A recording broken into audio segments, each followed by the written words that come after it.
Saat ini ada rencana pemerintah untuk menaikkan pajak pertambahan nilai menjadi 12%. Apakah ini bijak? Mari kita lihat negara lain. Singapura justru memberikan bantuan tunai kepada rakyatnya. Vietnam menurunkan pajaknya dan justru memperkecil jumlah pejabatnya. Namun Indonesia justru mengambil langkah sebaliknya. Jika Gus Dur masih ada, saya yakin beliau akan berdiri bersama rakyat kecil dan mengatakan, hentikan rencana ini. Assalamualaikum warahmatullahi wabarakatuh. Salam sejahtera bagi kita semua. Shalom, Om Swastiastu, Namo Buddhaya, salam kebajikan, Rahayu. Bismillahirrahmanirrahim. Wala haula wala quwata illa billah. Amma ba'd. Pertama-tama saya ingin mengucapkan terima kasih kepada seluruh hadirin hadirat yang telah hadir, para kiai, para bunyai, para ulama, para tokoh agama, lintas iman, para pejabat pemerintahan, para menteri kabinet, gubernur DKI dan wakil, bupati Cianjur dan wakilnya, para ibu-ibu muslimat dan ibu-ibu majelis taklim, para seniman, para budayawan, para tokoh-tokoh politik, teman-teman difabel, dan seluruh muhibin Gus Dur yang telah hadir pada hari ini. Banyak sekali tokoh yang hadir, jadi kalau disebutkan satu persatu waktunya sudah habis. Tetapi ini semua tidak mengurangi rasa hormat kami sekeluarga kepada seluruh undangan yang telah hadir, baik para tokoh, tokoh agama maupun masyarakat umumnya. Bapak Ibu sekalian yang saya hormati, kenapa saya memulai sambutan saya dengan tembang ini? Karena untuk mengingatkan kita semua bahwa dalam kehidupan kita, secerdas apapun kita, sepintar apapun kita, seberkuasa, sekuat-kuatnya kita, tetap hakikat kehidupan yang paling utama adalah untuk mencari jalan ilahi. Dan itu ditunjukkan oleh alif yang menjadi petunjuk. Bapak Ibu sekalian, hari ini saya berdiri di hadapan Bapak Ibu sekalian bukan hanya sebagai anak kedua Gus Dur, tetapi juga sebagai saksi hidup yang melihat dengan mata kepala sendiri bagaimana Gus Dur menjalani hidupnya dengan satu prinsip, yaitu menajamkan nurani dan membela yang lemah.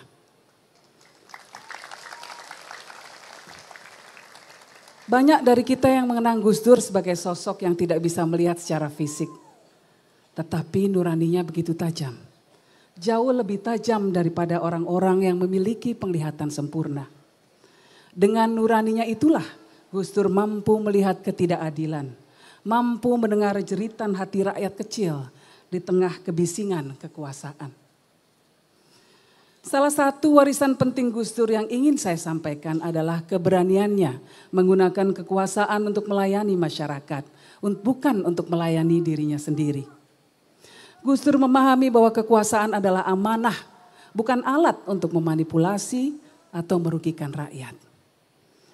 Tasyaruful imam ala ra'iyah manutun bil maslahah. Inilah dalil yang kerap dikutip Gus Dur sebagai pegangan beliau. Kebijakan pemerintah atas rakyatnya harus didasarkan kepada kemaslahatan yang ada di tengah masyarakat. Sebagai presiden, Gus Dur menaikkan gaji seluruh pegawai negeri. Karena ia tahu rakyat kecil hidupnya susah. Ia tidak pernah menggunakan jabatannya untuk memperkaya diri atau sekedar mempertahankan kekuasaan. Semua yang beliau lakukan adalah untuk kepentingan masyarakat.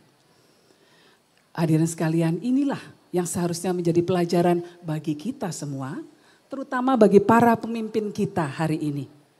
Saat ini kita menghadapi tantangan yang begitu besar. Rakyat hidup dalam kesulitan, harga kebutuhan pokok melonjak, daya beli menurun, kelas menengah turun kelas, bahkan berkurang jumlahnya sebanyak 9 juta orang. Para ekonom menganalisa bahwa konsumsi domestik adalah penopang terbesar laju ekonomi Indonesia. Tetapi justru saat ini ada rencana pemerintah untuk menaikkan pajak pertambahan nilai menjadi 12%. Apakah ini bijak? Mari kita lihat negara lain. Singapura justru memberikan bantuan tunai kepada rakyatnya. Vietnam menurunkan pajaknya dan justru memperkecil jumlah pejabatnya. Namun Indonesia justru mengambil langkah sebaliknya. Jika Gus Dur masih ada, saya yakin beliau akan berdiri bersama rakyat kecil dan mengatakan, hentikan rencana ini. Prioritaskan kesejahteraan rakyat, bukan hanya angka-angka di atas kertas. Turunkan angka korupsi, bukan malah rakyat yang harus dibebani.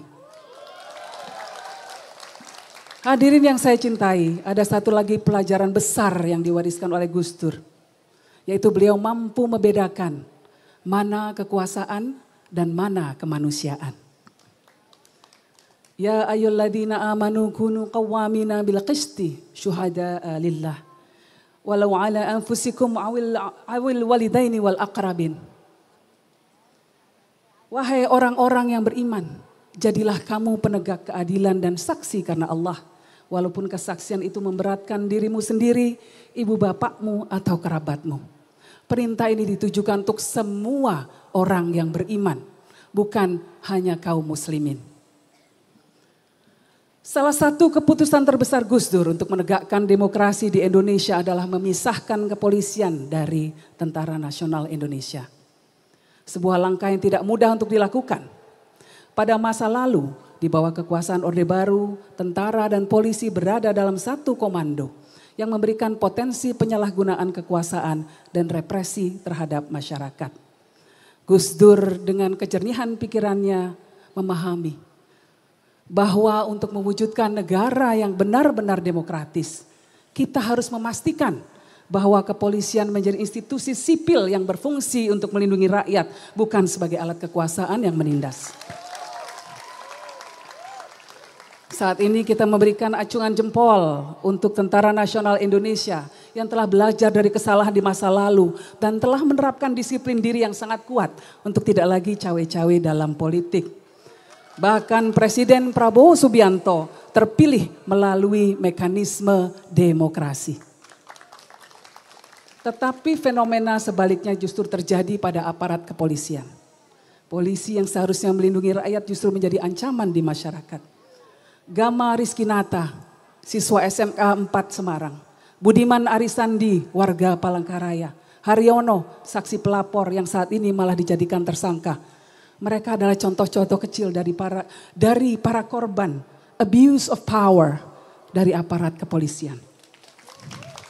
Amnesty International mencatat bahwa sepanjang tahun 2024 saja ada 116 kasus kekerasan yang melibatkan polisi. 29 diantaranya adalah extrajudicial killing atau pembunuhan di luar hukum. Dan 26 adalah kasus penyiksaan dan tindakan kejam. Saya ingin mengajak kita semua untuk merasakan sejenak apa yang Gus Dur rasakan. Ketika ia melihat ketidakadilan, ketika ia melihat kebrutalan, ketika ia melihat masyarakat yang terabaikan dan tertindas. Bayangkanlah sejenak bagaimana perasaan kita jika kita berada di posisi mereka yang selalu dipinggirkan, yang suaranya tidak pernah didengar. Apakah kita akan diam begitu saja? Apakah kita akan membiarkan mereka terus berada dalam kesulitan? Kita tentu tidak setuju dengan wacana polisi dikembalikan posisinya menjadi di bawah TNI atau di bawah kementerian tertentu. Karena ini adalah sebuah hal yang diperjuangkan oleh Gus Dur untuk memastikan adanya alat dari masyarakat sipil, yaitu kepolisian. Tetapi kita juga perlu mengingatkan aparat kepolisian untuk melakukan pembenahan secara menyeluruh dalam lembaganya. Agar tidak lagi terjangkit fenomena trigger happy atau terlalu mudah menarik pistol. Tugas kita bersama adalah mengembalikan polisi dan semua lembaga negara pada fitrahnya. Menjadi pelindung rakyat, bukan pelindung kepentingan segelintir orang belaka.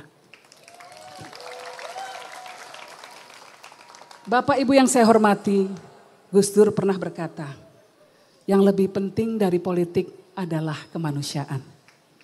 Pernyataan ini mengajarkan kepada kita semua bahwa segala keputusan, kebijakan dan tindakan kita harus berlandaskan nurani.